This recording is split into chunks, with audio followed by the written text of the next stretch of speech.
అందుచేత మీరందరూ కూడా ఒక్కసారి ఆలోచించండి.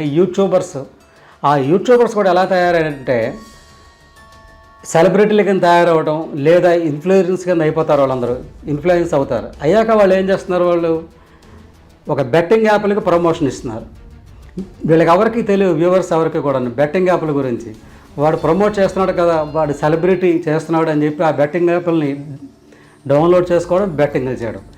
ఎన్నో జీవితాలు, ఎంతో యువత జీవితం, ముఖ్యంగా మహిళల జీవితాలు సర్వనాశనం అయిపోతున్నాయి బెట్టింగ్ల వల్ల. మీరందరూ గ్రహించాలి దీని గురించి. వాడు సంపాదన బ్రహ్మాండంగా సంపాదిస్తాడు వాడు దీనివల్ల. ఇంకా దారుణం, ఈ మధ్యకాలంలో సామాన్య యూట్యూబర్ కింద ఉండి రాష్ట్రాలు, దేశాలు, ప్రపంచం అంతా తిరిగి వాళ్ళు అమ్ముడుపోతున్నారు. వాడు పాకిస్తాన్కి అమ్ముడుపోవడం, లేదా అంటే బెదిరించడం, వీడియోస్ తీసి పెద్ద వాళ్ళందరినీ బెదిరించి డబ్బులు దండుకోవటం, ఇలాంటివన్నీ జరుగుతున్నాయి. అది కేవలం మీ వల్లే జరుగుతుంది. అది మీరు వాడిని సెలబ్రిటీ చేస్తున్నారు.